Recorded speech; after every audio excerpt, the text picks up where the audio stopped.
Hi family, it's Auntie here, and today we are reading this book.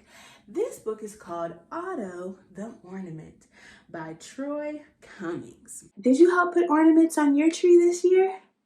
I bet you are an amazing helper, right Mom and Dad?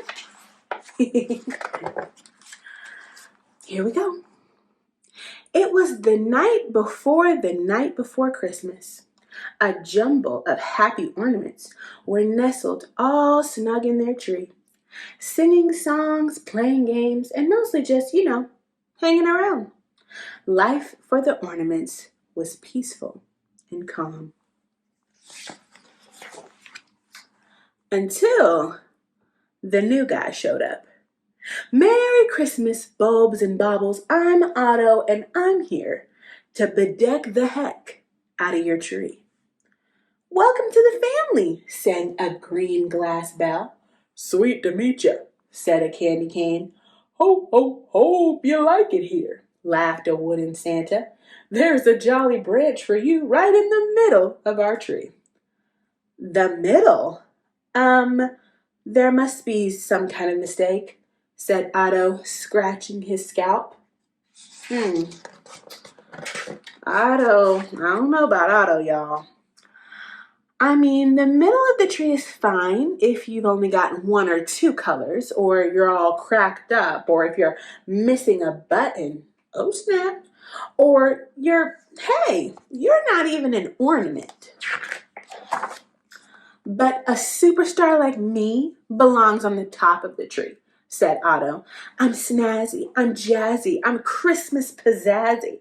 I mean, look at my sleigh bell silver, my sugar plum purple, my cranberry red, my sparkly snow glitter, my candle flame gold, and my mistletoe green.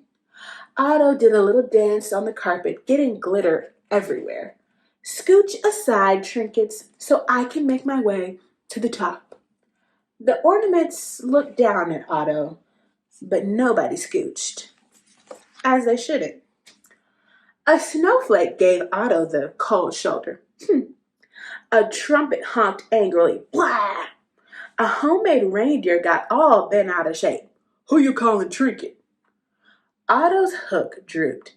Ah, chestnuts, he said. I don't need any of you. I'll go find my own tree. And so he did. With the flick of his ribbon, Otto bobbled out the doggy door and into the snowy night. The first tree he tried was too tall. The second tree was way too small. And the third tree was just wrong. Otto spun around town trying every tree he could. Too sappy, too bouncy, too pointy, too spooky, too smelly. Ah, frankincense, said Otto.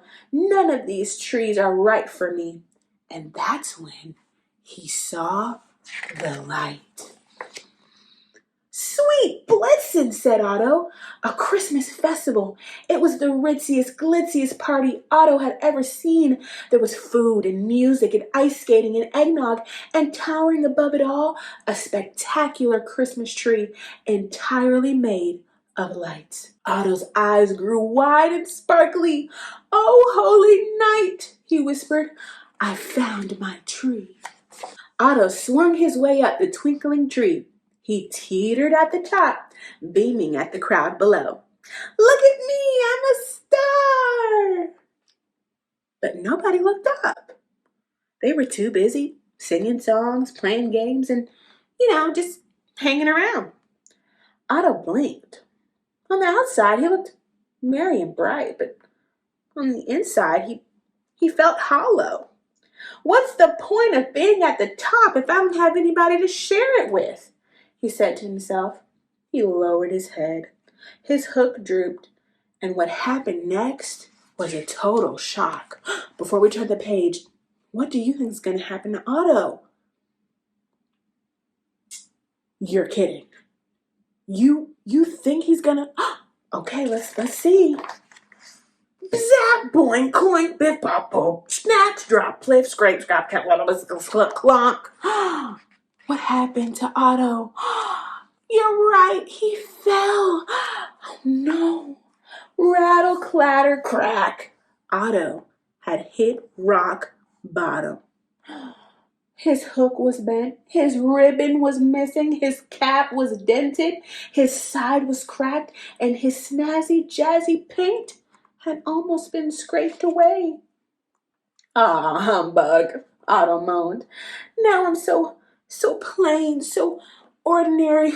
I'm a mess. And that's when he noticed something else in the darkness. Something dirty and ragged and lost. Meow. A mitten, said Otto. How did you wind up in the gutter? The mitten rubbed against Otto and purred. Otto gasped. Jumping jingle bells! I know exactly where you belong. Well, let's see what Otto's going to do. Otto used his hook to help the mitten climb from the gutter. Then they hitched a ride home. Otto rolled back into the living room with his mitten in tow. Otto, is that you? Said the green glass bell. You look a bit rattled, said the candy cane. And who's your woolly friend? Asked the wooden Santa. She looks familiar. Otto looked down at the floor. I'm sorry I've been such a lump of coal to you all, he said. But I had to come back. I knew this lost little mitten would feel right at home in your tree. I think you mean our tree, said the gingerbread bear. With a loop of tinsel, the ornaments lifted Otto and the mitten onto the tree. The mitten scampered over to her partner. They gave Otto a big thumbs up.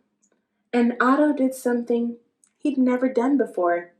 There, in the glow of the light, he closed his eyes, he took a breath, and he reflected. His shiny silver surface showed what was special about each of his friends. Otto wasn't at the top of the tree. He was in the middle, surrounded by his new family, right where he belonged. The end. What a sweet, sweet book. Otto learned a very important lesson. That it's not always about being first or being at the top or being the best. Sometimes it's about being around people who love you and that you love. I hope you remember that as you're getting to see lots of family and friends this holiday season. Thanks so much for coming to Storytime with me. I'll see you next time. Bye-bye.